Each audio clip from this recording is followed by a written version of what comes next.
Good afternoon, everybody. If we could all take our seats. This meeting of the Community Affairs and Planning Committee is being held in a hybrid meeting format with virtual and in-person participation by members of the public, staff, and council. This meeting is also being live streamed and may be viewed online at ajax.ca/live. A friendly reminder to all participants to please use their microphones at all times for the benefit of those participating in council chambers and joining remotely. To those making submissions as part of a public meeting, please ensure you sign in using the sheet available at the accessible lectern to preserve rights available to you under the Planning Act or other applicable legislation. We'll now call this meeting to order. We'll begin with our land acknowledgement. We'd like to begin this meeting by acknowledging that the land on which we gather is situated within the traditional and treaty territories of the Mississaugas. More specifically, the Mississaugas of Scugog Island First Nation, signatories of the Gunshot Treaty of 1788 and the Williams Treaty of 1923. This land is and will continue to be home to the Indigenous peoples. Let us acknowledge the mistakes and traumas of the past through authenticity and support truth and reconciliation. Let us engage and celebrate Indigenous communities by being leaders of action, acknowledging the United Nations declarations on the rights of Indigenous peoples and the Truth and Reconciliation Commission's recommendations towards truth and reconciliation. Let us keep these principles close as we continue towards truth and reconciliation and as we move forward with kindness and respect as a community. Are there any disclosures of pecuniary interest? Seeing none online, seeing none in person, thank you. Can I get a mover for the adoption of minutes, please? We have Councillor Tyler Moran, no second. And we'll call to vote, please. Sorry, my button's not working. Do you want to? Here we go.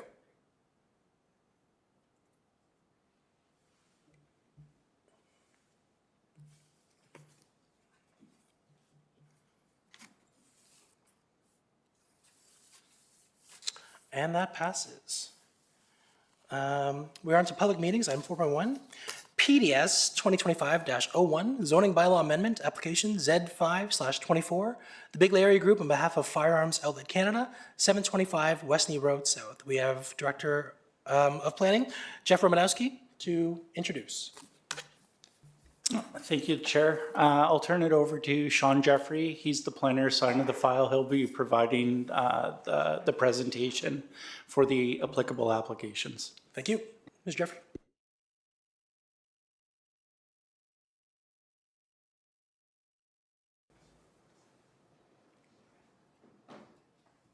We're good. Okay. Thank you, Mr. Chair, Council, members of the public who are with us here today. Thanks for gathering so soon after the holidays. So my name is Sean Jeffrey, planner for the town of Ajax, and I've been responsible for reviewing the applications submitted by the Bigley Area Group on behalf of Firearms Outlet Canada. So my presentation will provide an overview of the site, a summary of the development proposal, the land use planning context, and a staff recommendation for the application. This will serve as a statutory public meeting where members of the public will be able to address council and town staff regarding the application.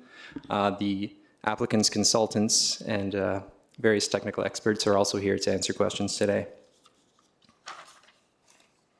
So the subject lands, 725 Westney Road South, are located at the northwest corner of Westney Road South and Finley Avenue. The subject lands are surrounded by employment uses to the northwest and east with various manufacturing, personal service, warehousing, restaurants to the northwest and east, and then to the south are predominantly single detached residential dwellings. This section of Westney Road South, subject lands. So this section of Westney Road South is identified as a Type C arterial road, and Finley Avenue is identified as a collector road. The owner presently operates a distribution warehouse and holds training seminars for law enforcement and security personnel within the existing building on the subject lands. Upon approval of the required planning and building application, the owner intends to construct and operate a 2-story indoor shooting range, accessory retail sales outlet, and restaurant, in addition to the warehousing and classrooms, all of which will be open to the public. The development proposal utilizes an existing employment site and will add a 2,385 square meter, two-story addition to the northern portion of the existing building. The indoor shooting range and restaurant are proposed in the addition, while the warehouse, accessory retail, and classroom uses will be located within the existing building. The subject lands are designated in the Town of Ajax official plan as prestige employment. These lands have been designated to provide employment opportunities to meet the needs of the residents of Ajax and the wider region. The PE designation permits a variety of uses, including but not limited to private recreational facilities, banquet facilities, hotels, professional offices, research and development facilities, and warehousing. As the development is proposing accessory retail and recreational uses associated with the primary warehousing use, the proposal conforms with the official plan.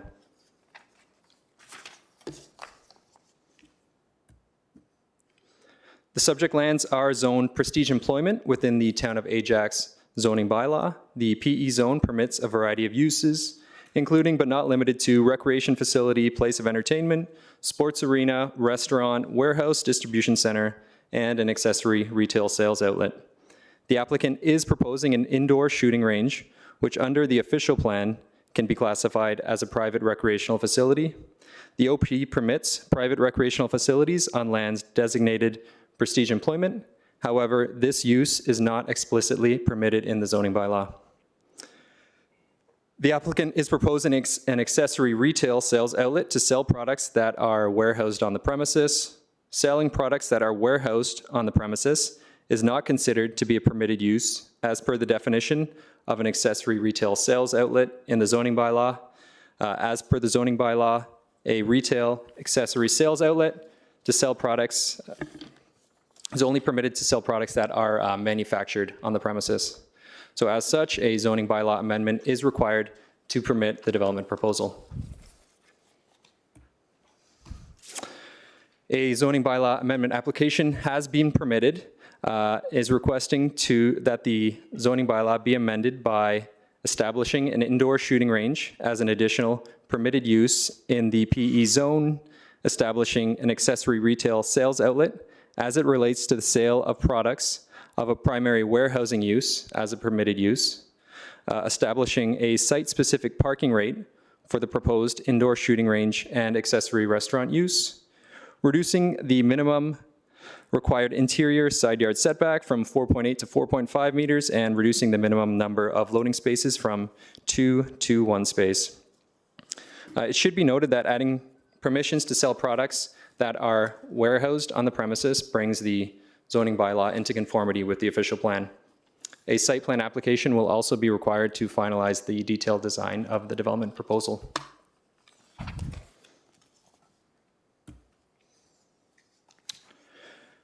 The Chief Firearms Office at the Durham Regional Police Service and the town's bylaw enforcement services have been consulted for comment, and no concerns have been raised regarding public safety.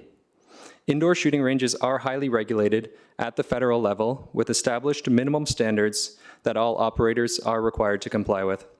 These standards regulate the physical design of the range, the safety protocols in place, and the minimum training requirements for all users. Operators are subject to a licensing process, and regular inspections occur to ensure that facilities comply with all requirements. In addition to the mandatory requirements, the development is proposing various additional security measures for the purpose of increasing safety and deterring crime. These security measures include both interior and exterior design elements, as well as staff protocols.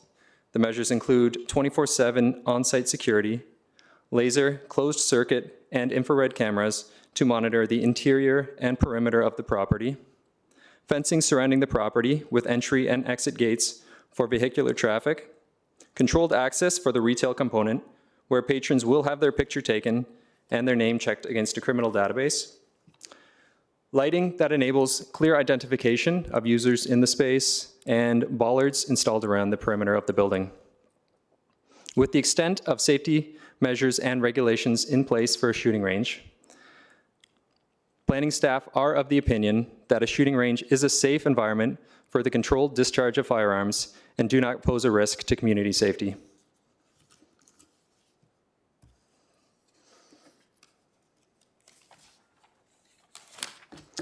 A noise and vibration impact study has been submitted in support of the development proposal. The study has been peer-reviewed by both the Region of Durham and an external consultant hired by the town. As per the submitted study and noise modeling, the proposal will meet and exceed the applicable environmental noise guideline requirements as established by the Ministry of Environment, Conservation and Parks. To ensure that there are no adverse noise impacts on the surrounding area, the proponent will be installing noise attenuation measures such as exhaust silencers, duct lining, effective HVAC layout strategies, and rooftop acoustic barriers. The detailed design of the sound mitigation installations will be required to be reviewed and approved by an acoustical engineer prior to the issuance of building permits. As a result of the findings of the study and the peer review, the town will be establishing clauses within the site plan agreement to limit the operating hours of the shooting range facility and establishing a maximum impulse sound limit at the identified receptor points of 50 decibels to ensure that the shooting range meets noise requirements. The following studies and supports and reports were submitted in support of the development proposal. They have been reviewed by the town and regional staff and are found to be satisfactory. All studies, reports, and technical drawings were made available to the public on the town's IMO project webpage. The proposed development has been reviewed against the applicable provincial, regional, and town land use planning policy documents. The specific applicable policies are outlined and addressed in detail in the staff report. As per the staff report, the development proposal is consistent with the applicable policies. An applicant-led virtual public open house was held on May 1st, 2024. Notification was sent to all property owners within 120 meters. Approximately 24 people attended the public open house. On December 16th, 2024, notice of this meeting was circulated to all property owners within 120 meters as per the Planning Act requirements and was posted on the town's IMO webpage. In addition, notification was placed in the town's Inside Ajax newsletter for 3 consecutive weeks prior to this meeting. Approximately 50 emails and phone calls were received by planning staff.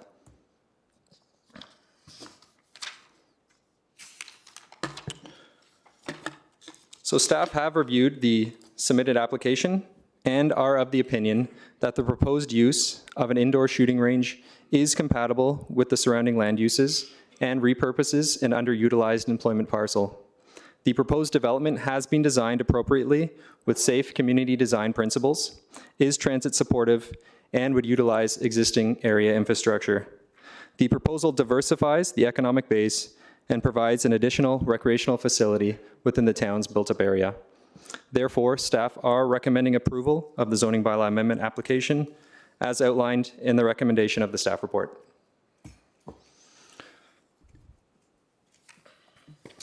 Thank you for the presentation. Turning to the committee, any questions on the presentation to the planner? Councillor Henry?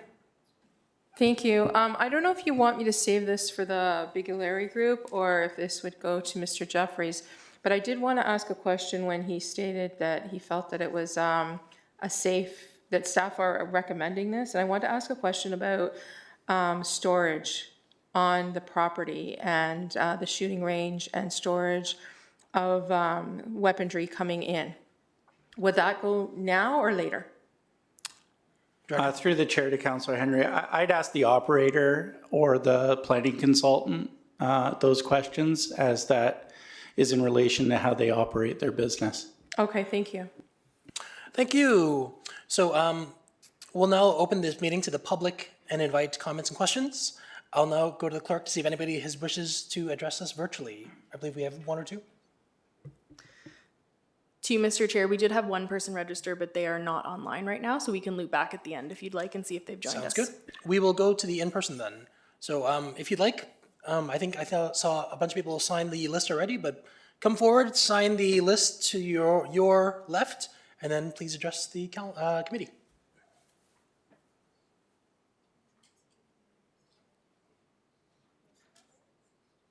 Did you sign the form? Right there, yeah. There's a sign-in sheet.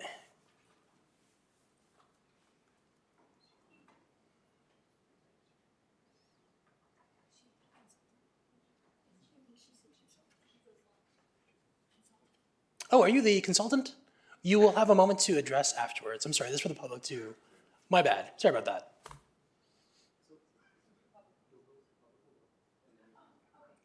Anybody from the public, not the consultant or the proponent, wishes someone who wishes to address the committee. Have you signed in, ma'am? Yes, I have. Perfect. And your name? My name is Tracy Wilson. Perfect, please. Thank you. I'd like to start by thanking the Ajax City Planning Team for the privilege and opportunity of speaking for a few minutes in support of the proposed shooting range and sport and entertainment facility that we are addressing today. My name is Tracy Wilson. I'm the Vice President of Public Relations for the CCFR. I have testified as an expert witness at both the House of Commons Public Safety and National Security Committee and the Senate Committee on Public Safety and National Defense. I've worked hand in hand with RCMP West on anti-smuggling and straw purchasing projects, and I provide the Ontario Parole Board with custom training sessions for their officers on legal firearm ownership. We held a seat on the Mass Casualty Commission, the public inquiry into the Nova Scotia tragedy, and I've given dozens and dozens of mainstream media interviews on this topic. I am a lobbyist, an expert, a hunter, a sport shooter, a mom, and a grandma, and I advocate for fair and effective public safety policy. With that out of the way, I'll get right to the point. There are a number of important reasons to approve the application we are speaking about today. Firstly, economical. In 2019, the Conference Board of Canada released a study on the economic footprint of the shooting sports, and I brought a hard copy of that study for your review, and I'll leave that with you today. In 2018, Canadians spent $18.9 billion on fishing, hunting, trapping, and sport shooting. This spending has only increased since then. Also, this spending has a ripple effect on the economy and helps a broad range of industries. It contributes $13.2 billion to Canada's GDP, supports 107,000 jobs, and generates $6.1 billion in government revenue. Now, sports shooting alone generated spending of $2.6 billion, contributed $1.8 billion to the GDP, and supported over 14,500 well-paying jobs, generating $868 million in labor income. There's no valid reason why Ajax shouldn't be a leader in this sector. A brand new state-of-the-art facility, complete with a beautiful restaurant, will create good-paying jobs for the people of Ajax, bring massive tourism dollars into your community and local businesses, and generate some very serious revenue for the city.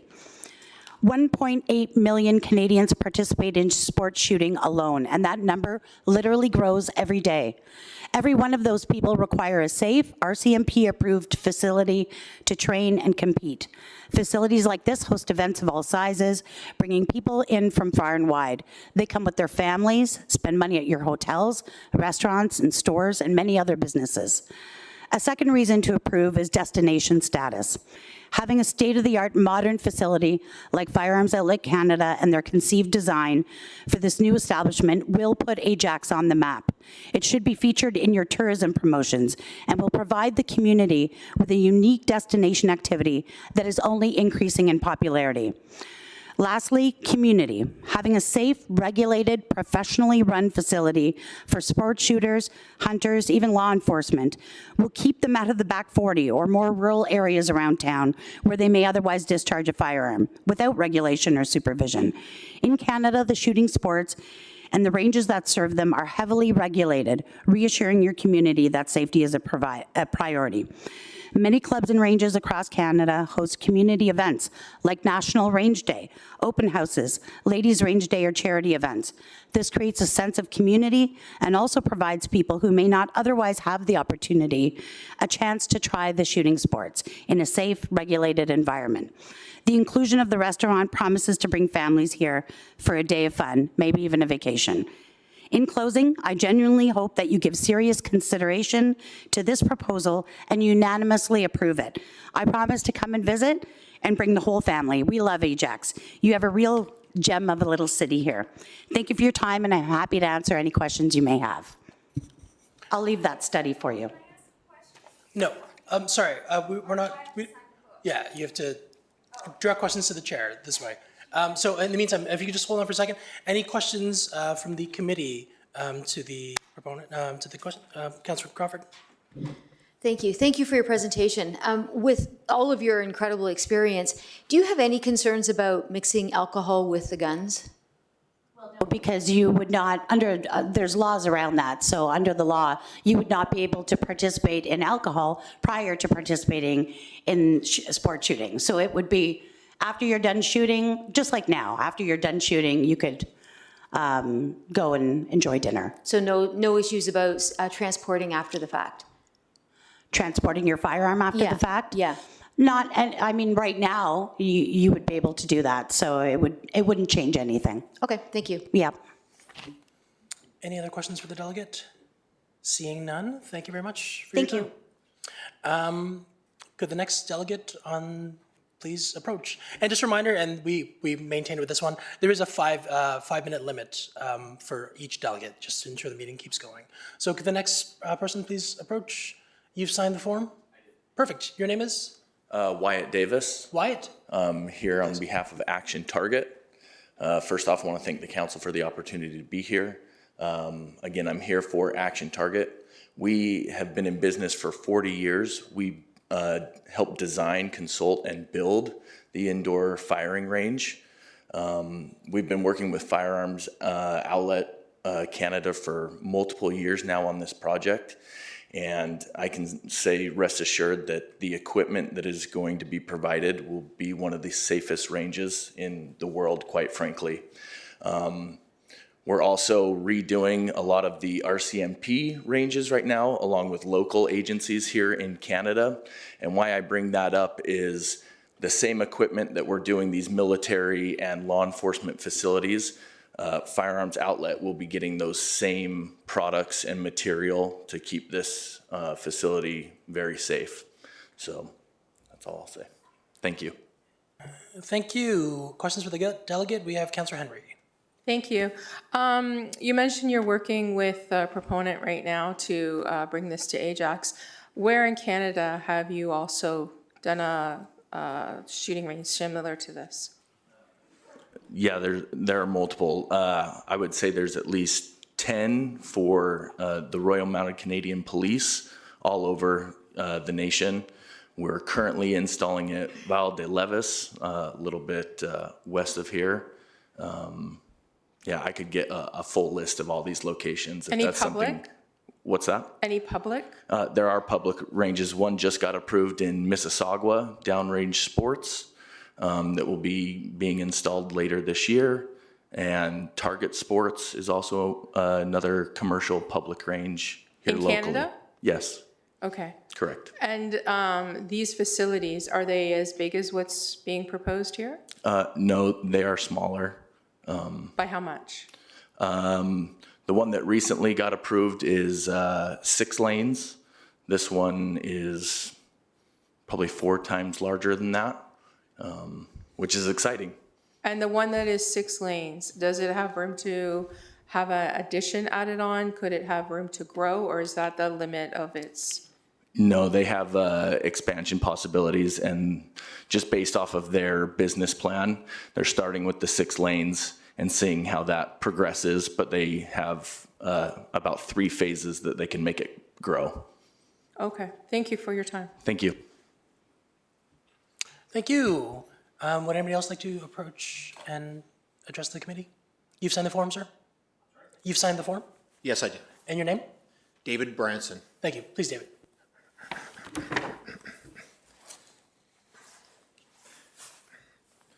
Members of council, my name is David Branson. I'm the house manager at the Ajax Rod and Gun Club located in North Ajax. Presently, the club is not-for-profit indoor range run by volunteers. Each of our 250 members pay a fee for use of our indoor shooting range and attached lounge clubhouse. Our range has been rented out to the Durham Regional Police, RCMP, and Canadian Border Guards due to the fact that many security organizations do not have a range of their own. They seek out private ranges for recertification of their officers. Because our clubhouse and shooting range is regulated by 3 levels of government, federal, provincial, and municipal, and all of our membership are licensed by the RCMP, with many members holding firearm training certificates, we have never had a serious injury due to the activities at the club in the 55 years of operations in the town of Ajax. It is a common occurrence that a guest will visit our facility with a club member, spend a few hours shooting, and then go out to one of the many restaurants in the Ajax area for lunch or dinner. This leads me to my final and most important point. The opening of a new sport shooting indoor facility in Ajax would be the ideal tourist draw for people coming from outside Durham region to experience a safe, unique, and controlled entertainment option, partly due to the new development of the entertainment district just west of the Ajax town border. I know that all the guests that try out our sports shooting at our range for the first time say it was an exciting and positive experience. Thank you. Thank you. Thank you. Questions for the delegate? Councillor Henry. Thank you. Hi, thank you for your presentation. So I'd like to ask a question. You mentioned that guests come. The guests that come and shoot at your range, they're with a licensed person. Does the guest have to have a license in order to shoot at the range? The guests are shooting with a range officer or a person who has a firearms license at the range, and it's usually one-on-one accompaniment. So very similar to the model that we're seeing before us here today. Yes, yeah. I just want a clarification on that. So a non-licensed, like myself, I do not have a gun license. I could come with someone like yourself, shoot at the range, not have a license, and leave that facility and go out for lunch, dinner, whatever with, let's say you and I were friends, we're not, just for everybody in this gallery. I never met you before in my life. But we could go out, have lunch, and your firearm could be stored in your vehicle during that time, correct? As long as they're out of sight, locked in a case, yes. Okay. As long as they have, the law states it must go back to the place of storage at the end of the day. Excellent. Like you couldn't go to a hotel and stay overnight. My understanding from the RCMP is that a vehicle is, for a short period of time, considered a reasonable storage area for a short period of time. So my question to you is, if I, as a non-licensed person, was to accompany yourself to the rod and gun range, and I was to partake in that particular activity with you and leave that facility, we could then foreseeably go to a restaurant off-site, partake in lunch, dinner, whatnot. Your licensed weapon could be stored in your vehicle during that time, and then we could leave and you could go home to where you normally store your firearm. I think what usually Correct? happens is the member would take the guns back home and store them and then go out to dinner after. That's what usually happens. And then go out to dinner afterwards. Yes. Okay, Yes. thank you very much. Okay. Thank you for your delegation. Anybody else like to address the committee?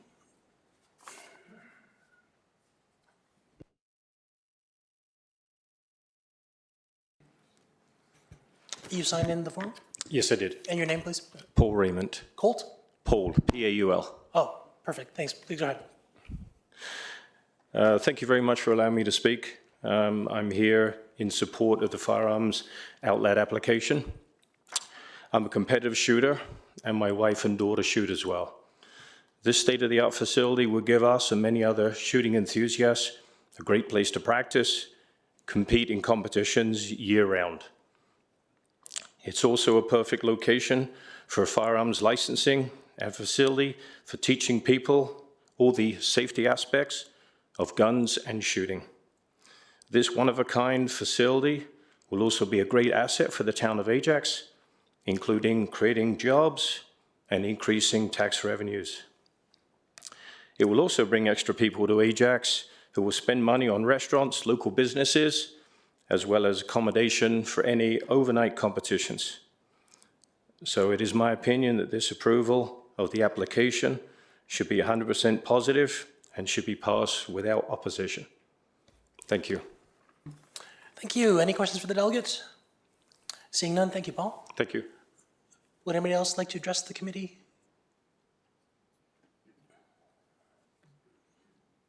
You signed the form? Yes, sir. And your name, please. My name is Brian Ahum. Perfect. Brian, please go ahead. Good afternoon, Council. Thank you for hosting and having this meeting. My name is Brian Hum. I'm a resident of Ajax. I actually walked to this meeting. I'm a full-time firefighter of Toronto Pearson Airport, and I'm also a Canadian Armed Forces medical assistant with the 25 Field Ambulance of Moss Park Armory. This coming spring will be 10 years in each career. The reason I mention this is because both these professions pride themselves in having a culture of safety. My experience with the firearm community is no different. I didn't grow up with firearms. My parents didn't own firearms or show me how to use them. My first ever exposure to firearms was arranged similar to what FOC is proposing. This allowed myself and then a group to try an assortment of firearms before anyone Before anyone even touched a firearm, we were brought into a classroom for firearm safety briefing and rules of the range. After a successful and fun supervised shooting experience, I was hooked. It wasn't long after that I inquired about how to obtain my personal firearms license. Every firearms owner has a firearms license issued by the Government of Canada. In order to get a license, you need to pass a firearm safety course. Every licensed member attending the FOC facility will have a base level for safety awareness. Being able to participate at a shooting range improves competence and proficiency. Just like any hobby, improvement takes practice. Fast forward to today, I now have firearm experience with the Canadian Armed Forces, hunting, and target shooting. I feel excited and safe to have my family with 2 young children in close proximity to a facility like FOC. While for me personally, I like the idea of having a range so close to where I live, I believe having a unique and exceptional facility will draw many members.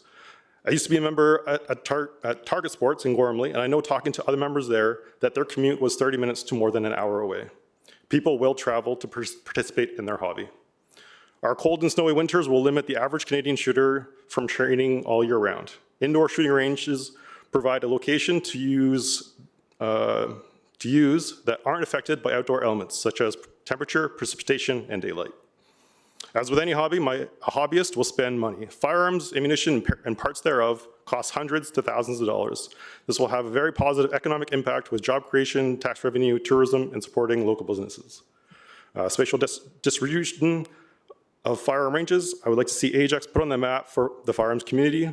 Let Ajax make its mark in Durham as the location that has the largest shooting facility and has the most to offer to its members. Thank you. Thank you. Any questions from the committee to the delegate? Seeing none. Brian, I just have one. Yes. I'm seeing a few of you have this red tag. What is this red tag you're all wearing? We were given this today to support FOC. That's kind of like an advocacy kind of campaign? Correct. Perfect. Thank you. Thank you. Appreciate it. Thank you. Anybody else like to speak to the committee regarding this matter?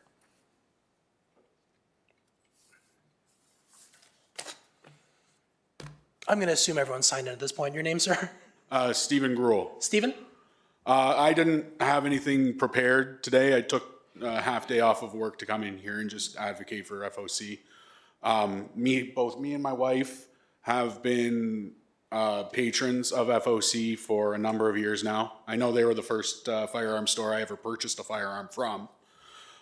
Both me and my wife hunt, and part of that, being able to ethically take an animal as humanely as possible, is training. You need to train often, and you need to train focused on accuracy and consistency. Currently, we're traveling about an hour away to another range, and that really limits our ability to train to ethically harvest food for our freezer. Then hunting is also something I want to pass on to my children, so I want to be good enough shooting to be able to teach them to shoot. I also wanted to talk, because I don't have any fancy credentials or anything like that. I'm the kind of guy that's going to show up. I just enjoy firearms, I enjoy shooting, and I like hunting to put food in my freezer. And I'm going to tell you that, when I go to the range, I put my firearms in a case, locked up, the ammunition is separate. I do everything by the book, because that is what separates me, a law-abiding gun owner who's going to use this facility, from somebody downtown Toronto who doesn't have good intent.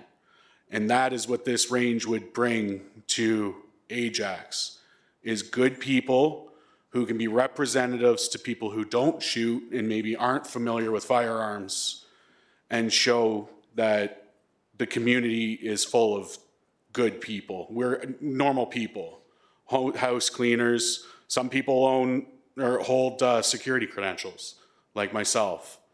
And we're just like everybody else. Thank you. Thank you. Any questions for the delegate? I just have one. What do you hunt? Currently, both me and my wife have harvested deer. We're looking to get into other forms of hunting. Cool. Just very curious. Thank you very much. Thank you. Any other delegates who wish to address the committee? See one in the back there? Come on up. Hello, Hi. my name is Francesco Quarto. I will be the owner of the Lo Sparo Ristorante in conjunction with the shooting range.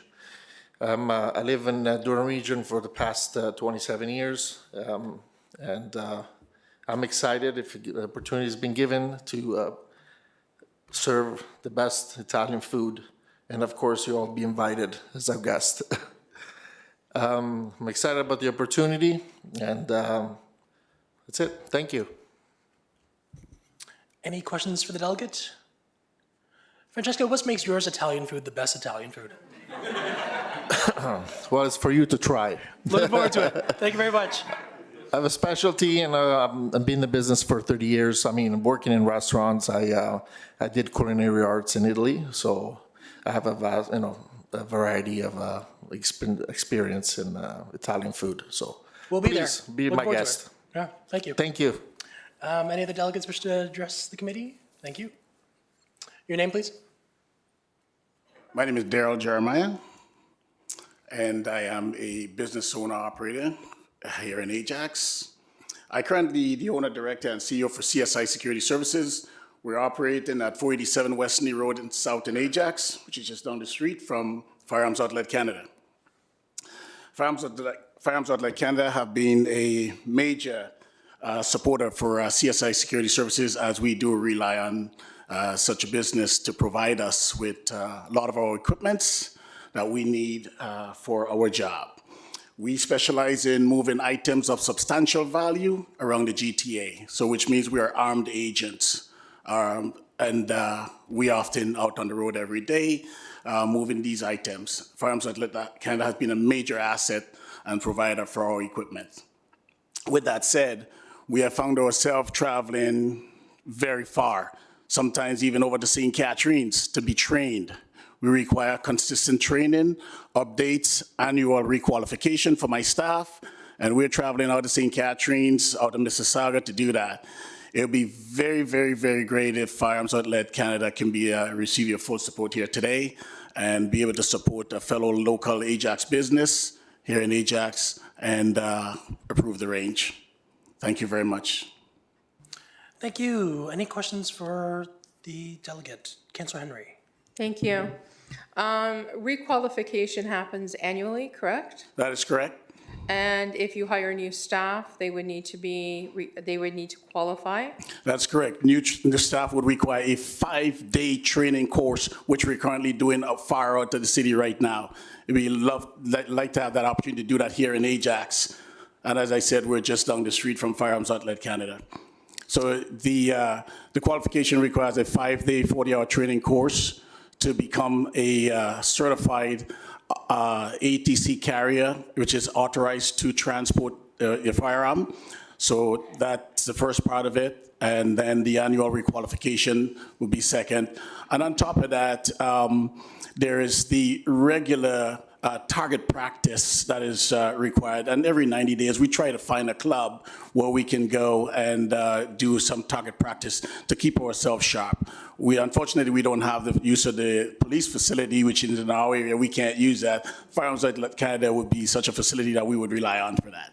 So for right now, for your requalification, your qualification of your staff members, everything, you have to travel out of Ajax. You have to travel at least 45 minutes to an hour, sometimes an hour and a half. That is correct. And I could actually name one of the ranges that we go out to. It's Silverdale out beyond the Hamilton Mountain. Well, that's quite a distance, yes. Yeah. Quite a distance. What's the cost of the course? Do you know offhand? The cost of the course is over $1,600. For the 5 days? Yes. Plus if the person had to stay there, hotel fees, whatnot. Correct. Food, all that, okay. Yeah. Thank you. I can understand why you've come here today and to advocate for this. Thank you for that. Thank you. One more question, Daryl. Sorry. No, not at all. So how long has CSI Security Services been in business for? Oh, we've been in business for over 14 years. Has anybody had to discharge a firearm in the 14 years that you've Not been at in all. business? Okay, so good news. Thank you. Okay, thank you.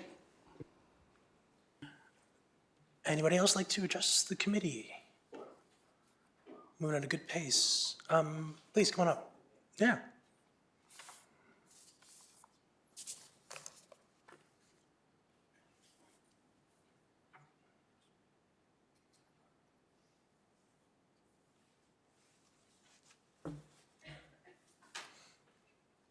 Your name, please.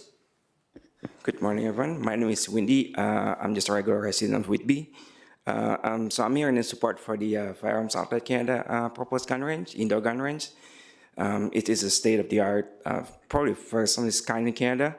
And I believe it will bring a huge revenue to town of Ajax and jobs, provide jobs to the community. And at the same time, providing safe space for a target shooter or hunters to practice their firearms. So yeah, that's my comment. Thank you. Any questions for the delegate? Seeing none, thank you for your delegation. Thank you. Anybody else like to address the committee today? Ma'am, did you sign that form? I think you... Do you had a question, ma'am, in the back? Yeah. Did you want to address the committee? No? Oh, you, yes. You remember you came up? Okay, thank you. Going once? Anybody online? Going twice? All right. Thank you again for everyone who made a delegation to the committee. So we'll go on to the next step now, and I believe at this point we invite the delegate, or no, yes, hold on to make sure, yes, the delegate who had come up previously to address the committee. So this time for real, I promise.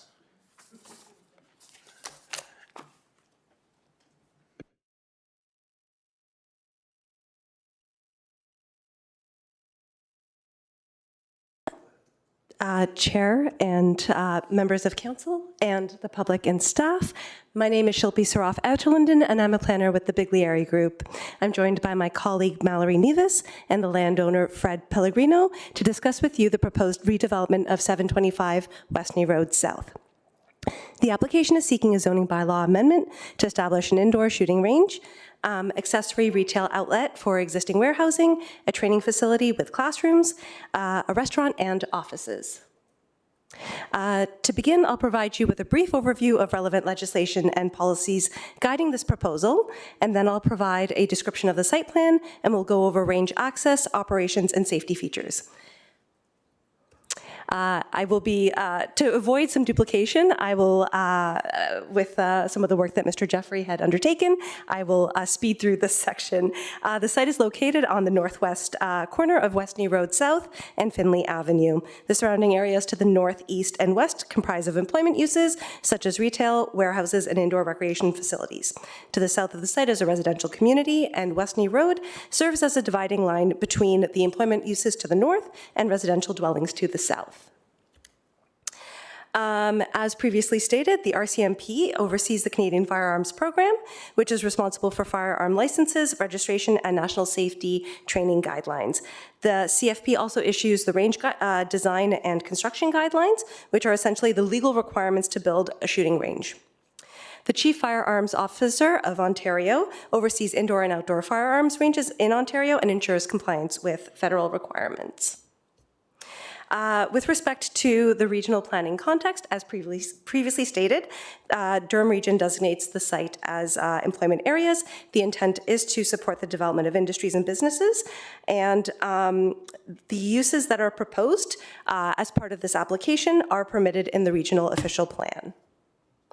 With respect to the town of Ajax, the site is designated as prestige employment, and the intent is to provide for a variety of employment uses, such as private recreational facilities, warehousing, and accessory retailers. The uses proposed, including the shooting range, essentially a private recreational facility in the official plan, warehouse and classroom, and restaurants are permitted within this designation. However, as previously stated, the shooting range use is not defined or permitted in the town's zoning bylaw, and therefore a zoning bylaw amendment is required. Ultimately, the site is proposing employment uses in a location that is intended for employment uses and is a gateway to the town of Ajax employment area as a whole. With respect to the development proposal and project overview, we are applying for a ZBA to redevelop the existing site to accommodate an indoor shooting range comprised of a 15-lane traditional shooting range on the main floor and a 7-lane clay house shotgun range in the proposed second-story addition. Classrooms, a warehouse, which is existing, accessory retail, security, a restaurant, and offices. The ZBA also proposes to add site-specific development standards, as previously mentioned.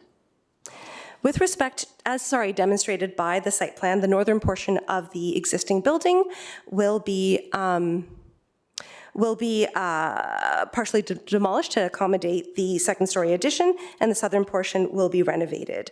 The shooting ranges will be located at the rear of the building. This is a quick overview of the main floor, which will have the traditional firearms range, restaurant, warehouse, retail area, lobby, and classrooms. And then the second floor will house the clay house shotgun range. With respect to range access, safety, and security, members must have gun licenses and pass a range safety course. They can supervise guests and can access the range anytime during hours of operation with their key fob, except after purchasing alcohol. The key fob will deactivate if they purchase alcohol at the restaurant. In addition, there will be lockers that are provided for individuals who are gun owners to store their weaponry on site. With respect to non-members, they do have to undertake a mandatory safety course and dry fire session. They will be supervised by a licensed range officer on a one-on-one basis. We'll have a color-coded bracelet that tracks their activity, and that bracelet will deactivate once they purchase alcohol at the restaurant. All of the range facilities are secured 24/7 using a key fob access and facial recognition cameras. The retail entrance will have controlled access, and security screening at the entrance to the range will act as a final checkpoint. In addition, FOC will be working in partnership with local police forces in the GTA to prevent criminals from accessing the facility. With respect to noise and traffic considerations, a parking study was completed for the site, and the proposed 61 spaces are sufficient for the redevelopment of the site and will accommodate the peak parking demands of the site. A traffic impact study was also undertaken that demonstrates the proposed range can accommodate an increase in traffic to the site, and no transportation improvements are required.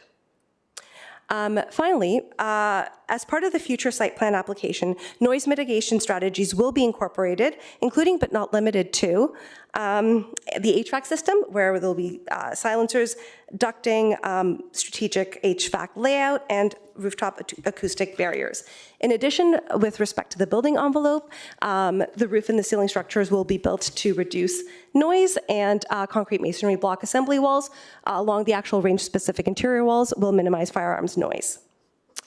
In conclusion, we really appreciate the immense efforts of the town of Ajax in their review of the application and support the conclusions of the staff report.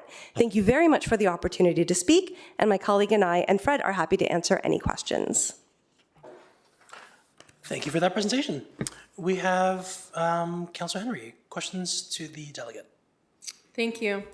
So let's go through this. First of all, you said there's going to be storage on site. Yes. What are we looking at here? How many lockers or how many storage units? Through the chair, that will be determined through the site plan process, but the belief is that it is important to have storage on site where you can secure your weapons and ammunition, and so we will work with Fred, the owner, to address that during the site plan process. Excellent. So it is my understanding through the RCMP that, like I said before, that a vehicle, a secured vehicle, is acceptable short-term storage. However, with the concerns that have been brought forth with regards to having multiple vehicles on site with storage and trunks and whatnot, I'm very happy to see that the applicant is coming forth with an indoor storage facility fix, let's say, to put the public's mind at ease that firearms will be stored inside and not outside. So thank you for that. That's one of my list of questions. So at this time, I don't know if can I ask your client questions through this presentation process? That's okay? Through the chair, yes. Okay. If Fred would like to come up. If you could both be there. Of course. So as a non-gun owner, walk me through this. I enter the store, and I want to know what checks and balances are in place. let's say I'm walking in and I have an illegal weapon, not legal, because I'm not worried about legal gun owners. They're not the ones out there shooting up neighborhoods. I'm not worried or concerned about this. So I walk in, I have an illegal weapon on me, and I'm coming to your shooting range to shoot. How do you know that it's an illegal weapon, and what checks and balances are there? So you're a non-gun owner? I'm a and you have- non-gun, well, sorry, no, let's say I'm a gun owner, because Okay. I'd have to come in with a weapon, Yeah. like, in order to get in, right? Yeah. So I'm a gun owner, I have a legal gun license. How do you know that the weapon that I'm bringing in is a legal weapon? Is there a way to tell that or not? Well, when you're transporting your firearms to any range, you're supposed to have paperwork with that gun. So, Oh, so if I show up and I don't have paperwork, Yeah, that's you- your spidey sensors are going you're off. supposed to have paperwork with every gun. Every single gun has its own little license that is supposed to be in the case with the firearm. That's how it works. Okay, so that's But shown. besides your firearms license yourself that you have on you, that's your license card. That you Yes. can carry multiple firearms to a range. Yes, Each gun has its own license. and will that be checked upon arrival? I'm not 100% sure with that because we haven't gone through the process with the RCMP yet for that, but it is a good point. Excellent, okay. So if I don't have a license and I'm there with a friend, so as you stated before, I can't just come in, take a course, and then you're just gonna leave me alone on the gun range and hope it all works out. No. You're gonna make sure that there's a licensed person beside me in the booth to control my activity and make sure that I am not jeopardizing anybody else in those lanes, correct? I can go through it real quick if you got a minute. Please. Okay, so let's talk about gun owners bringing a guest. So they come into the range. They are supervising, like you said, that guest at all times. They are in the lane with them. So the guns would come from the gun owner out of their car in cases, ammo separate. When they get actually in, they fob into the range. First they check in, then they fob into the range, and then they go to the lane. And then at the lane is when the ammo gets loaded into the firearm, and only there in the lane. And we're gonna have like private lanes too, where it's like very secure. That person will supervise the non-shooter the whole time. And usually the way you do that is like if I was bringing a friend that's never shot before, I would say he was using a handgun. I would only load like 2 bullets and let him get used to it. I wouldn't just load the whole gun full, just for safety. And then basically we are like this. Like if this was the shooter, I'm pretty much like right here. And then hold your hand up. They're shooting 1, 2, 3, and then I basically would take it off them and then reload it because they don't know how to load the gun. That's one scenario. If somebody comes in off the street, basically you have to come in pairs. It's kind of a rule so that they have a rule that you can't have single shooters if you're non-licensed. So then you would have to come in with a pair of people, and then you're with a range officer that works for us, that's licensed with us. And the same thing, you're monitored the whole time with that range officer. Also, in our 15-lane range on the main floor, we're gonna have a range officer that walks the line. So there's a range officer in each lane with whatever people are there. We also have a range officer monitoring the whole range, as well as one sitting in an office that's monitoring everything on camera. So it wasn't really in all this stuff here, but every single lane has like 2 cameras, one here and one above, that videotapes everything that's going on. Because we will review this footage of even a gun owner, if they make a mistake, we'll email them and say, look, this happened on the range. If you have a firearm that's pointed like this way on the range, that's breaking a rule. And they'll be told about that, and they'll be given a 3-strike rule, and then you're banned for life. So it's very, very, we have to protect our business and everything because we're monitored by the CFO, which is the RCMP branch of the government. And it's very strict, like you can't have any accidents, all this kind of stuff, so. Excellent. Actually, I didn't, you don't know this, but I called the RCMP on Friday and had a meeting with them. Yep. Discussed your facility. Very high reviews came back. I know that they just did an annual check on your facility and glowing reviews. You seem to be as far as in Canada, one of the premier, if not the premier, facility right now, just shipping stuff out and selling. So I have a good feel after that meeting that they will be looking at this facility, and from everything I've been told, through your annual check, you had already told them what you were coming here to do, and they had no worries about it, which was very reassuring to hear. That's great to hear. Thank you Yeah. for sharing that. Yeah. Appreciate it. We would never get that feedback. I had to do my due diligence, right? So it's Yes. good that for me as a counselor that's voting on this today, that was very reassuring to hear that, because you were very forthcoming about your plans with a governing body. You explained what you were trying to do. You've already had an annual check that met all the checks and balances. And as a person who doesn't know a lot about guns, this was very reassuring to hear all this. Thank you. So you're welcome. And I also went a step further and did a little chat with Bass Pro while I was there last week as well. And again, glowing reviews. So you seem to be very well known in this industry, and there's never been anywhere a whisper of, no, he doesn't know what he's doing. And in fact, it's the opposite. Yeah. So that does give me reassurance. You will be providing a weapon, like if somebody comes in off the street, does the little course with your company, wants to shoot, you will be providing a weapon to them to shoot. But at that time, like if they didn't come in with a buddy or a friend that has a weapon, and again, at that time, you're stating a lane officer will be with that person at all times. They will have limited rounds, Yes. correct? Yes. And The they will- firearms are actually going to be stored in the range for those people. So the only person touching that locker would be the range officer. And then, yeah, they will be loading, because a person that's never touched a firearm, like you said, you've never Yeah. shot a gun before, you wouldn't even be able to rack the slide. Like you wouldn't even know how to load it unless you've been shown. So Exactly. Yeah. So they'll be there, and it'll be as close as you were with Shelby, Shelby, right yeah. there, Yep, right there. right? So if something, God forbid, was to go wrong, You're also, our booths are like just under 4 feet, so it's tight quarters. It's like right here.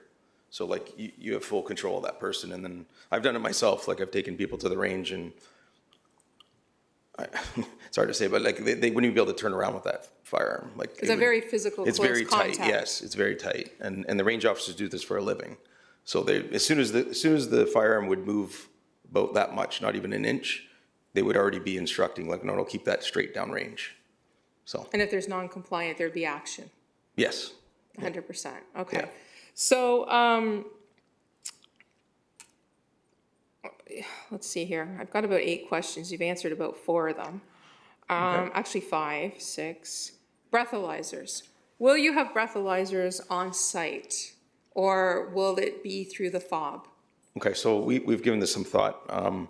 This bracelet system is actually out of the US, because all the new places that are opening these days down in the States are restaurant, same thing what we're doing here.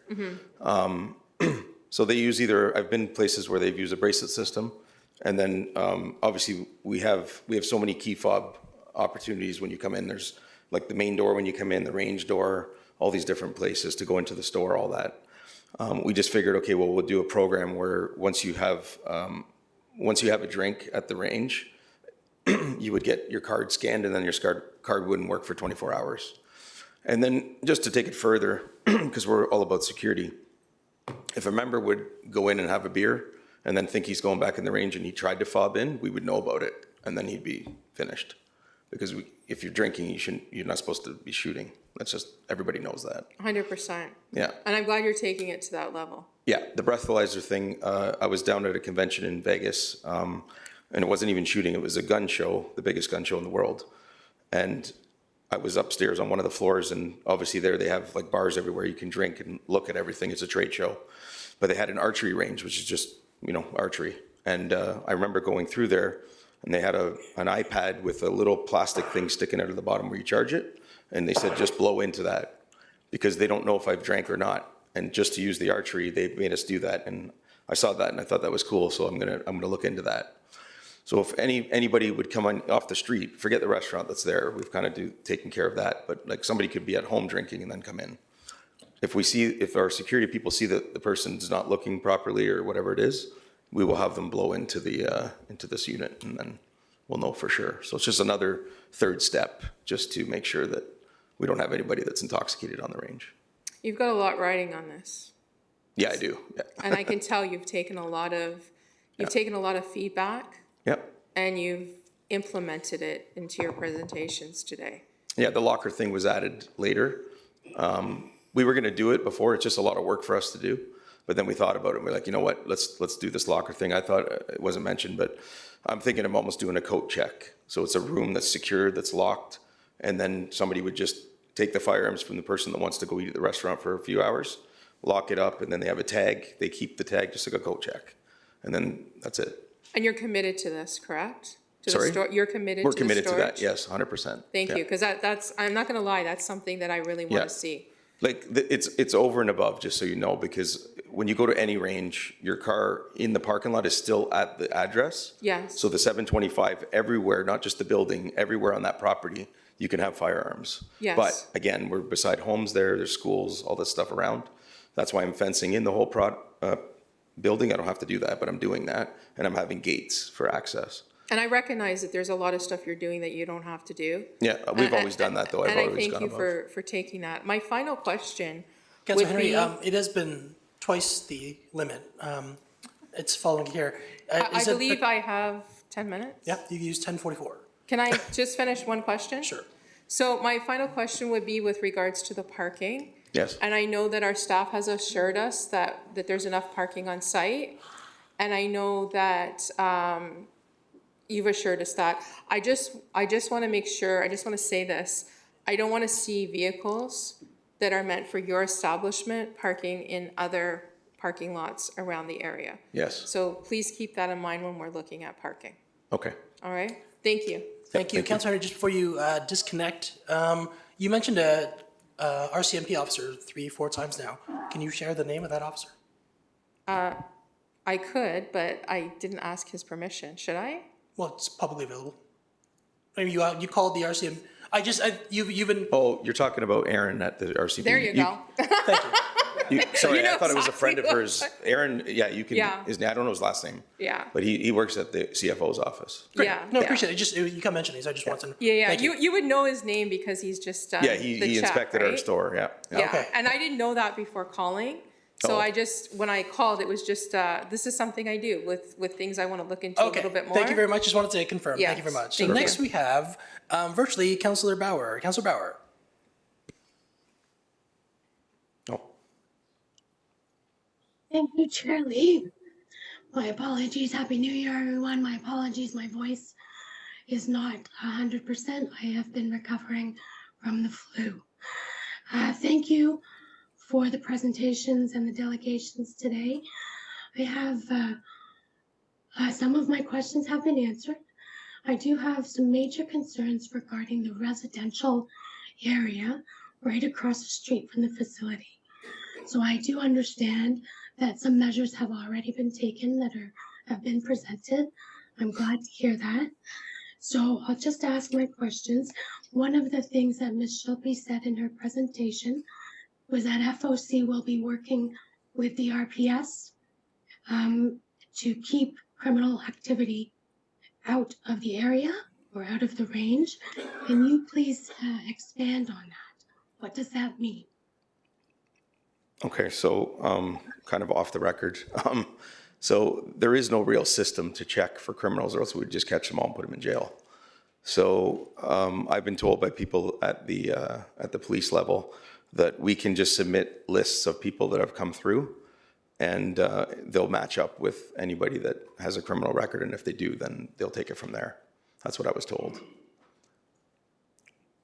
So when people come to the range and you enter their names on a database, Yes, like people that come in off the street that are not gun owners, you're talking about?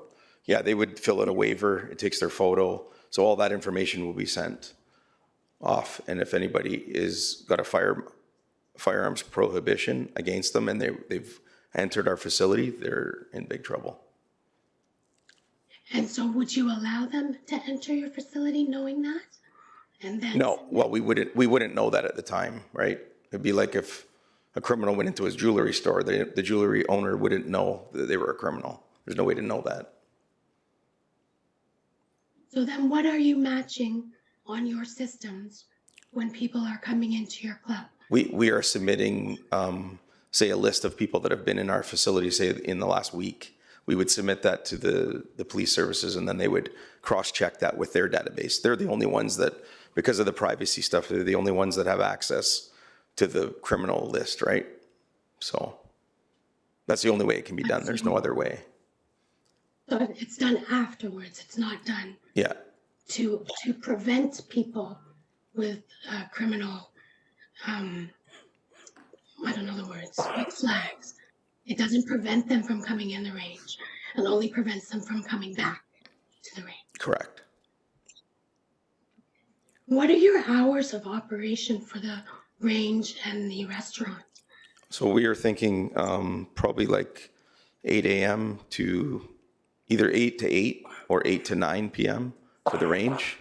And the restaurant, just because in case we have an event or something like that, their restaurant will probably be up until like maybe 10 o'clock. Be 7 days a week? Yes. Councillor Henry asked you a question about if someone were to show up with a gun but didn't have the papers to accompany that. What would you do at that point? Would you like seize their gun, call the police? What happens? Actually, is Mark here? I'll have Mark answer that. He's a range officer. I'm not 100% sure myself on that. I've never even heard of that before. Yes, my name is Mark Roller. I'm a provincial firearms instructor, and I'm the resident instructor using the FOC facility. The question asked, what if someone were to turn up at the range seeking to use the facilities? Now, a good example would be Target Sports, for example. They rent the range. Someone can come in either with a firearm and rent time on the range, or they can come in and rent a firearm. If they want to rent a firearm, they have to show ID. A form is filled out with their information. And if there are no red flags, they'll be allowed to use the range. If they bring a firearm with them, they're supposed to produce a firearms license. That firearms license will be noted, and the registration certificate for a pistol, for example, or a restricted firearm would also be noted.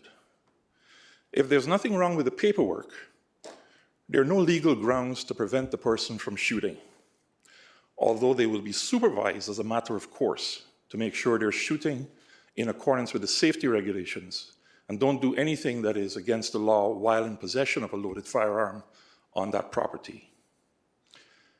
If there's any reason for the firearms officer or the range master to have a concern about that person's presence with a firearm or lack of documentation, it is their prerogative to say, we refuse you the use of the range and ask you to leave.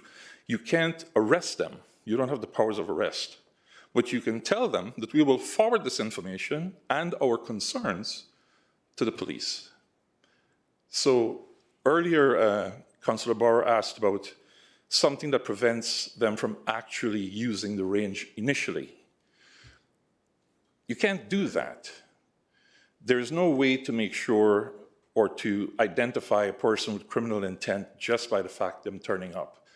As Fred mentioned earlier, you go into a jewelry store, the person that's your retail person doesn't ask to see your license and ask you if you're a criminal or have a criminal intent. The supposition is that you're there to do business and you will act accordingly with the rules. In the case of FOC, what they're proposing is, on a cyclical basis, probably every couple of weeks or every week, we will send a list of the participating members of public who came in without a license just to make sure that in future, if they return, there's no reason to prevent them from using the facility. And the police would be able to say to us, yeah, we had 2 individuals that came and to your range and signed in. Both of those individuals are currently either wanted on a warrant or have a firearms prohibition order against them. If they turn up again, please let us know. And we can pursue that at our own discretion. Remember, an institution like Firearms Outlet is not a regulatory institution. They don't have powers of arrest. They don't do the job of the police force or the RCMP.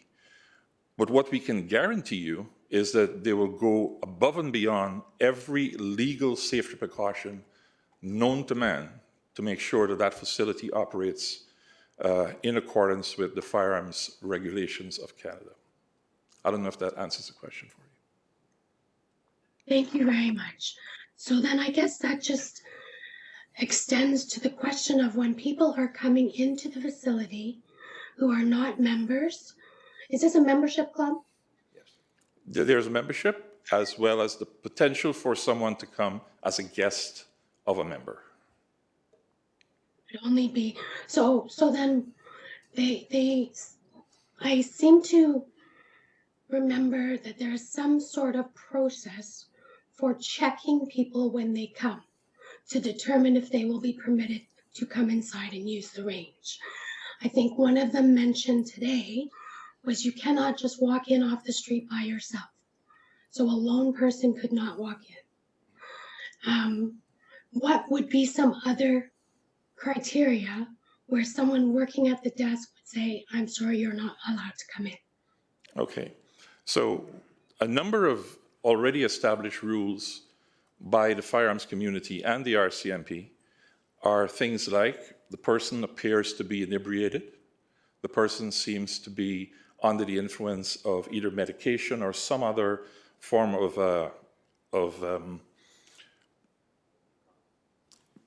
something that causes them some form of impairment, and there is either visual red flags or things that the person are exhibiting, things that the person are exhibiting that would make it of a concern to someone who will be using firearms.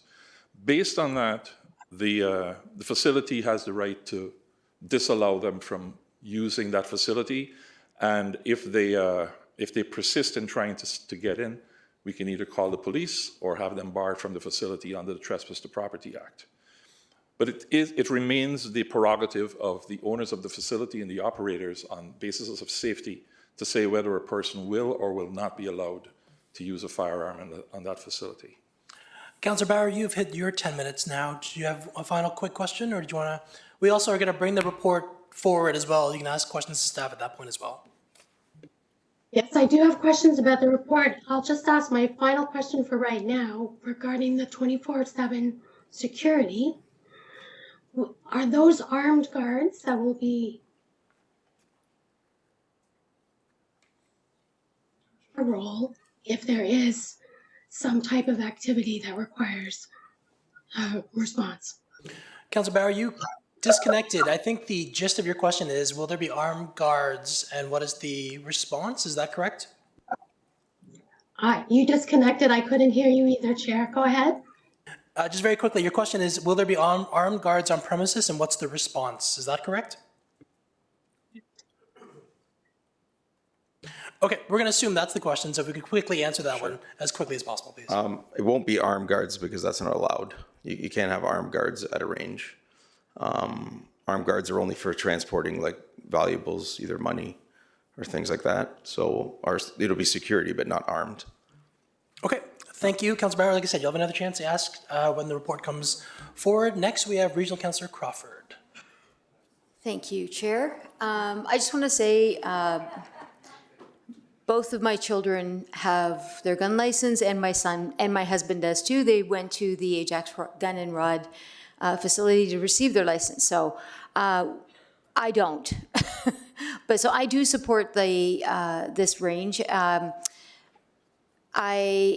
What I have one concern around is Not necessarily, when somebody is in the range, obviously you can't be intoxicated, but what has happened, and is it legal then, if I'm understanding this correctly, when you're done shooting and you decide you're going to have some spaghetti, that you can take your gun, secure it in your car, and that is considered a secured location? Is that correct?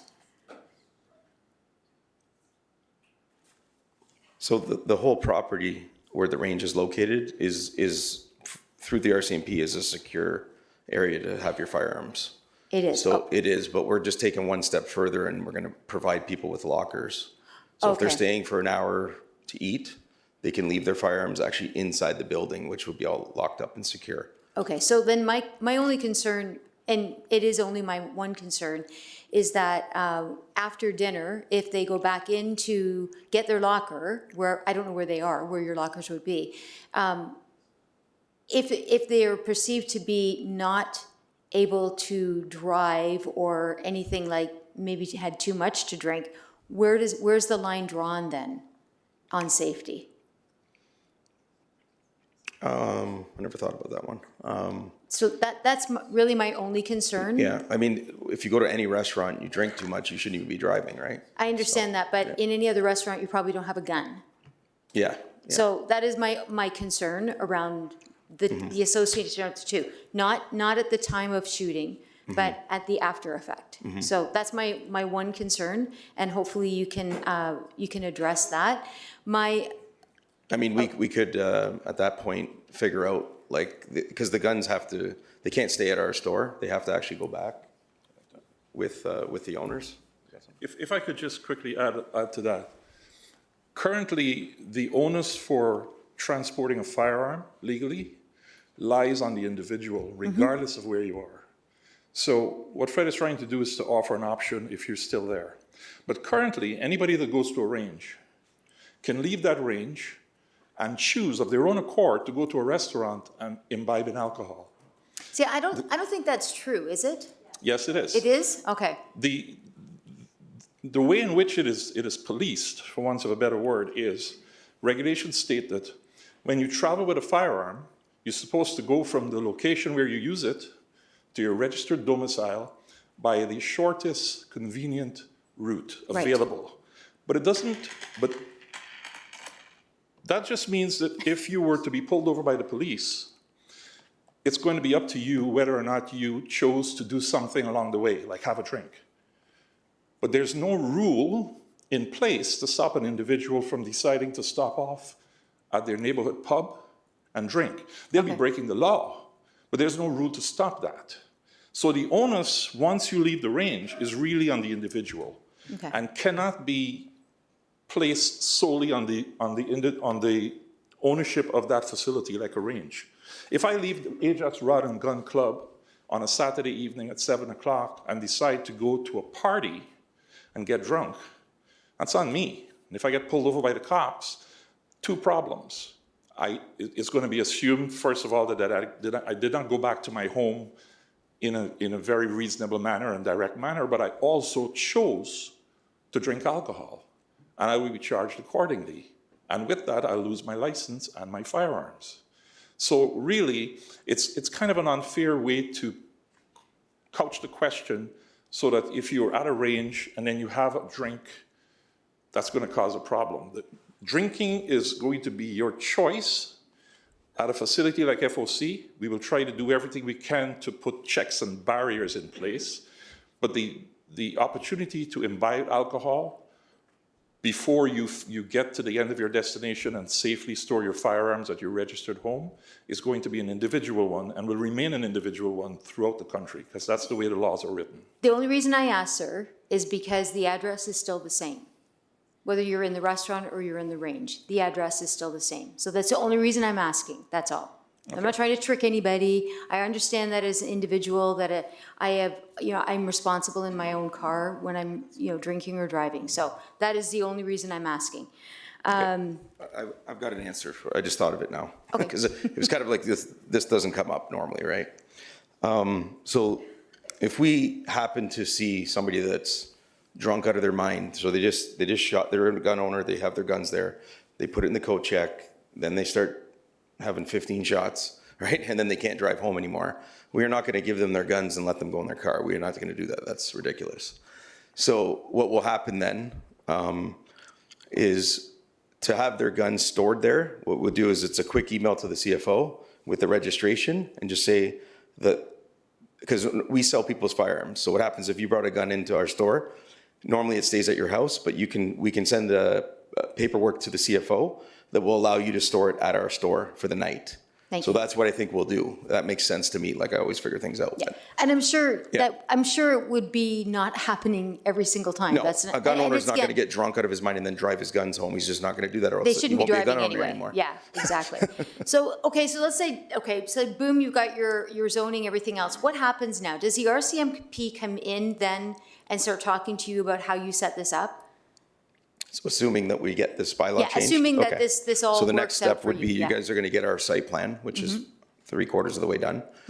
So you'll get that, but at the same time, right away, I'll have to, I guess there's a letter that I need from the city that says we have the bylaw. As soon as I have that letter, I have to take that to the RCMP. And then there's a whole process, not quite as long as this was, but there's a whole process with the RCMP to get us approved. And I've been told before, because we're using Action Target, they're like one of the best companies in the world. If we have drawings that are done from Action Target, then it'd be a lot easier to approve our range through the RCMP because they build ranges for the RCMP. So the RCMP comes in and says, these are the things you have to do outside of everything Yeah, well, they're else going to that look you at have all to our go through. drawings to make sure Right. that everything is safe, so a bullet does not leave those ranges. Just so people know too, the public, our range on the main floor, because we have a range above, the whole range, all 4 walls and the bottom and the top are 12 inches of concrete. So lead doesn't go through cement. Right. Yeah. We did receive a letter from Colin Wallace prior to it was after the cutoff, so you wouldn't have likely gotten it. And who's that? his concern was around noise, Oh. and he's obviously in opposition to it. But I just wanted to let you know that we did receive that. So that's a good point about the noise level, so I appreciate that. Okay. Thank you, that's all, thank you. Thanks. Any other members of committee wish to address the proponent? Seeing none, I have a few very quick questions. How many jobs are we creating? Right, you want to come back very quickly? I looked at the report, looked at your slideshow. I didn't actually see the number of jobs created. So there will be 30 full-time equivalent positions that will be created and a minimum of 20 part-time equivalent positions. That's a combination of both the fire range and the kitchen, I'm guessing, or the restaurant? Sorry. I said 30 full-time equivalent and 20 part-time equivalent minimum. Yeah, we have about 18 employees now. It's going to go to 55. That includes range officers, range staff, maintenance, and the restaurant. Restaurant's going to be 10, 12 people. Okay. I just have a quick thing that Action Target just told me. I'm back on that. Sorry. Oh, yeah. So the ranges in the States that have the same setup with the restaurant, basically if you come in and you are shooting, they actually limit, to 1 beer or 2 beers, and that's it. So they don't let you get drunk. You're not allowed to because they know you have firearms and you got to drive home. So that's actually pretty good. Yeah. That's where I missed that. They limit, and just very quickly, the establishments in the United States limit the amount of alcohol. Yeah, if you're coming into the restaurant, and they know you've been shooting, then you're limited to how much you can drink. You can't just have 10 shots. So that will carry over here. I'll do that. Yeah, that's brilliant. That's Yeah. up to Yeah. the proponent to decide. 1 beer, half a beer. That's it. One more question, sorry, hold on, before you sit down. Before you sit down, sorry, I have a few more questions.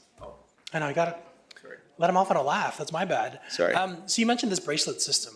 So Yeah. this is, it doesn't track blood alcohol in the bracelet though, right? This is No, not no, no. biometric. This is just That's the a good bracelet, more or idea. less, as soon as I come in, I will get a bracelet that kind of tags me as a client. Yes. And you'll Yeah. kind of be able to follow my whereabouts and everything Yes. throughout the establishment. Yes. Yeah. And even in the restaurant, I'll have the bracelet as well? Yeah, that's basically the bracelet will scan if you drink and then you can't use the range. Okay. Yeah. That is very helpful. Yeah. Thank you. Now I'm all done. So Okay. thank you. You can tell your joke again if you want. No, I'm kidding. Thank you Am very I much. good to go down or? Yeah, I think Okay. you're all good.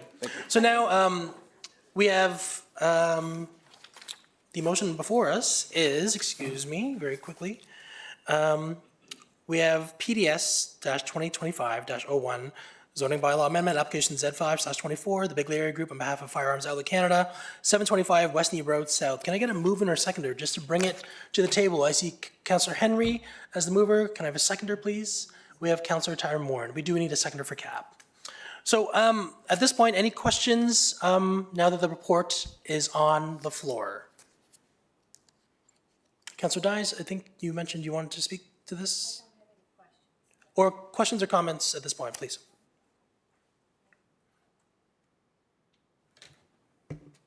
Okay, thank you. So this is my second time around with this issue. So I learned a lot in 2016 when you were before council at that time, and that property has now been sold for residential intensification. So, and I just want to say thank you to the owner and to Big Larry who, and the consultants who have answered many of the concerns that our residents have had with respect to traffic and noise and safety, and how this property will be operated in a safe environment. So I think that was really important to our residents that are living close by, and I think the reports that have been done by your consultants have really answered most of those concerns. And as you know, anything that's new and different can create anxiety in a community, in a residential community especially, that's been there for some time. So they'll be watching, and we know that. But I think it's important, too, that we also look at the aspect which became very clear, that there really is a need for any kind of security company, police agency, anything like that that's related to public safety needs a place where they can train.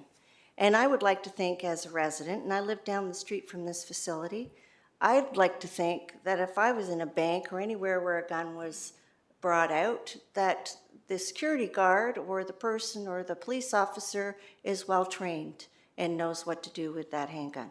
So I think that's, I think that's a priority in many, many ways. As we talk about crime going up, well, we also need to train people who can really, respond to those crimes that are happening in our communities. I think you've gone above and beyond in some cases in looking at the property and trying to make it as safe as possible, which is very much appreciated. I also appreciate the economic development for the area and the jobs that it will produce, and abilities for those who wanted to go into competition and get better at what they're doing. So I will. As a councillor in the area, I do support this. As I say, there's no reason not to. You've really addressed all of the issues, and appreciate all of the letters that we received for or against this development. And I have to say there were very few against, as we talked to our community about what the issues were. And we did have a couple of open houses with our constituents. And again, the Big Larry Group was there to address any of the concerns and questions and clarify how these things operated, because for those of us who don't use the range, we have no idea. So I think it's gone, you've done everything you can to answer our concerns, and I just appreciate that. Thank you. Thank you, Regional Councillor Dyes. Next, we have Councillor Bauer.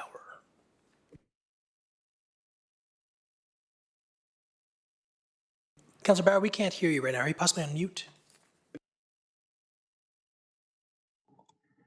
Yes, I was on mute. Thank you, Chair Lee. Yeah, regarding the report, yes, it is very clear that the proponent has heard a lot of the issues and concerns from our residents and has promised to go above and beyond in the security and measures to be taken as much as possible regarding community safety. That is my biggest concern.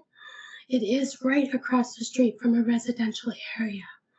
It is very close to school, to wooded areas, to where people are who may or may not ever want to see a gun, try a gun, be near a gun. So I think it's very legitimate that those concerns are heard. In the community safety section of the report, there was mention that there was never any public incident associated with the Ajax Rod and Gun Club, or I think the other 7 shooting ranges mentioned. But in case anyone didn't know or forgot, in 1994, in our town of Ajax, on Bar Road in Ward 3, there was a range, and it was robbed and held at gunpoint, and Norman Chow was killed.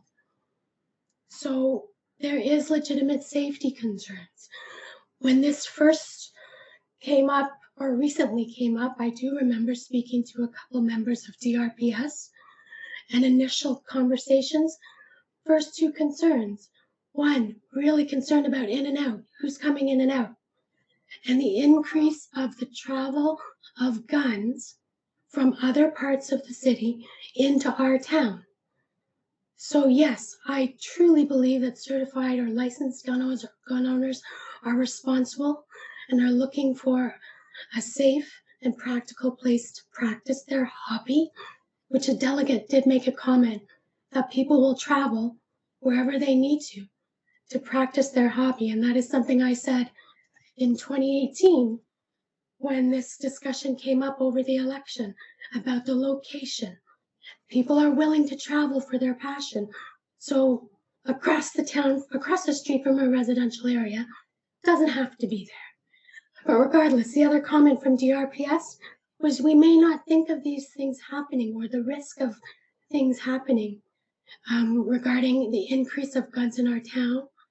DRPS recently stated that criminal violence or violent criminal behavior, including guns, has increased in our region by 30% over last year.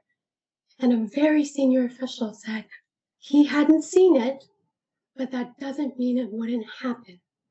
So these are the professionals that are also talking about the fact that risk is legitimate. So I just wanted to make those comments, and I also wanted to comment about the correspondence attached to the report. They were supposed to be public correspondence, but I did notice that the letter from the proponent was the very first one in the list of letters. And I noticed that almost all of them only spoke about the support for the professional training facility, which I think Councillor Dyes is correct. There needs to be a facility for professional training and certification, etc. Not a lot about the public range use. That's my main concern, is that anybody and everybody can come from anywhere and everywhere and bring their guns and bring them to Ajax. I don't really want to be known as the town of guns. That's not what I think of for Ajax. So I'll just leave it. I don't have any other questions, but those are my comments. Thank you. Thank you. We have Councillor Tyler Moore. Thank you, Chair. As members of council, you have to speak to your decisions. You have to be able to speak to why did you make that? Why did you vote no? Why did you vote yes? So after reading, I think it was a 24-page, I read every word, report from staff on this, and then going into this actual Firearms Outlet Canada presentation, you know, you demonstrated a very, very high level of responsibility. And as my council colleagues have said, there was hundreds of questions, and every one of them were answered, not only with responsibility and respect, but with also with actual answers. You've also been here for 10 years in this community, and in that time, I know you've supported the community with some philanthropy and through the Mayor's Gala, which has been very helpful, and also speaks to the character of the proponent. Also, there's an $8 million investment coming into our town, which is, you know, 55 jobs, I think was said earlier. So with all that said, then you point to the safety of what's happening, because obviously it's something very different. It's not the corner store. And again, I appreciate the level of security, which I think goes beyond and above. And I believe with the track record you have and moving forward, we will stay safe. And as a matter of fact, there was a component in my, you know, sort of vibe thinking this actually makes it safer because we're now regulating this a lot more than other industries. So I'll just leave it at that. But I want anybody that's against this, I totally, you know, respect your opinion, but you should really take a deep dive into what this presentation was and all the answers that were given. Thank you very much, Chair. Thank you. Councillor Henry. Thank you, Councillor Tyler Moore. That was very well said. I'd like to thank the proponent for taking the time to come to the community meetings to hear the opposition from residents that did not want this, to see why they didn't want it, to address why they didn't want it, and to fit that in with the entire planning and development, the answers, the fixes for why they didn't want it. You addressed the concerns, and that was really important to not only council, but to the public in general. So thank you for your time spent on that, and to the Biglerary group, I hope I'm saying that correctly, for their time and patience with this process. It's something that, yeah, there was a huge report. There was a lot of reading involved, a lot of consultation time with the community, different opportunities to speak and find out why folks didn't want it. And then once some folks realized that their concerns were being addressed, there was a change of mind there. So hopefully everything that was said here today is followed through with the lockers. Big thing for me, want to see it. Don't want that to go away. I want to thank everyone for their time here today, and I will be supporting this. Thank you. Mayor Collier.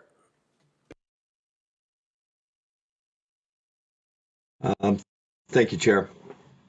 I wasn't going to speak to this, but I do want to offer a clarification on one of the comments that was just made by Councillor Bauer with regards to policing and DRPS having concern about firearms being transferred to and from this location. Immediately after I heard that, I did reach out to the police chief, and I have his response here. The answer is no. Regulated industries like that, they do not have a problem with. And myself, on behalf, I'll take my mayor hat off for a minute and put my DRPS chair of the board hat on. I have never heard any concern or any issues at all with regards to legal registered firearms owners, which I am one. And I just wanted to make that clarification because that absolutely is not true. Thank you, Chair. I will be supporting this application. Thank you. Seeing no other comments, I actually just have a few comments or questions to staff. So just if you bear with me. So there was a presentation on the sound barrier. There's HVAC and silencers. What happens if there is a sound issue, complaint from the residential across the street? It goes to bylaw. Can we put a stop to things temporarily until things are kind of buffed up where there is no noise complaint?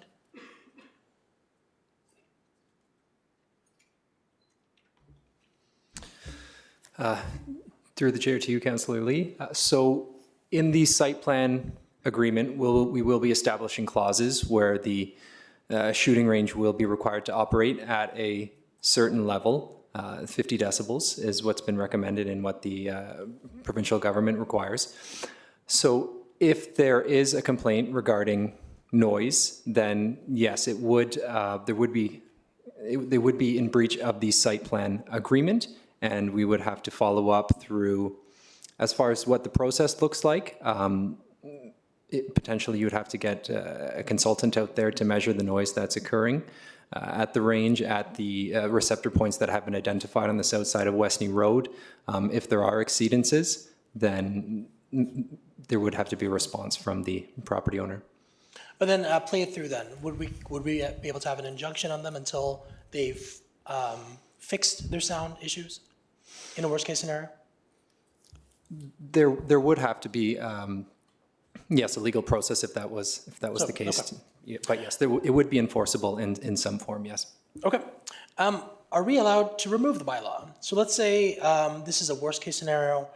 We see an uptick in, I'm playing this out. As a council, are we then allowed to remove the bylaw? And what are the consequences of removing that bylaw? Because if we were to remove this bylaw, it would absolutely hinder their business model. If you were to, no. To the chair, council would have to direct staff to prepare a bylaw that would amend or repeal this bylaw if council were to pass it.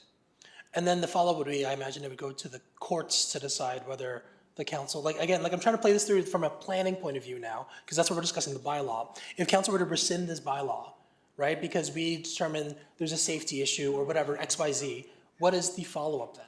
What would the next steps be? If council were to pass a bylaw that repeals, directing staff to prepare that bylaw and then pass it, then it's open to appeal by the property owner. And it appeals to OLT or appeals? OLT. Okay. And then if we, for example, if the argument, which is the argument I'm hearing, is a safety argument, so we deem that there's a safety issue that this establishment proves to have, OLT, would they look at that in terms of safety? Like what? Like is safety an argument you can present to OLT? The OLT would hear matters related to land use compatibility. If it is a matter that is in another sphere of government, if it's related to a federal regulation or a provincial regulation that's not land use planning oriented, then it's not within the OLT's purview to make decisions with regard to that. As far as you know, would safety be something within the purview of the OLT for land use? We say that because of this establishment, with the safety of the area is now at jeopardy. Would that be something the OLT would entertain? Safety in relation to the design, like the exterior urban design of the facility, possibly, yes, because that could go towards land use compatibility when you're talking about crime prevention through environmental design. But operationally and the use and who uses the facility is not land use oriented. That's a policing matter. Okay. That is very helpful. Thank you. So you kind of go into these things. You generally have an idea of where you're going to fall. And I'll be honest, I was very very prepared to vote against this on the grounds of safety. But having looked over the reports and heard a lot of these this feedback, I don't think I have a leg to stand on beyond a very extreme hypothetical. And there's always a hypothetical you could bring up that would kind of negate any kind of argument. So yes, I guess I am in support of this beyond the fact that, to the proponent, there's a lot of eyes on this in terms of safety and in terms of making this destination that you hope to have, and in conjunction with the community that it's right beside. So we truly hope, on behalf of council, I think it's very safe to say that we have really lofty expectations for you, higher than maybe other establishments, and we hope you take those seriously. So seeing no other comments then, we will call to vote.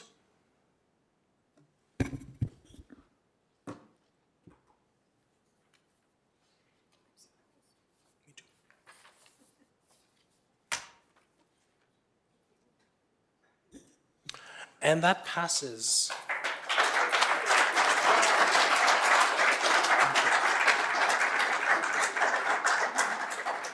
I'm assuming that applause is for me and the great job I'm doing chairing this meeting. So seeing no other presentation reports, I will call for adjournment. Can I get a mover and a seconder? Councillor Tyler Moore, Regional Councillor Crawford, and we'll call to vote.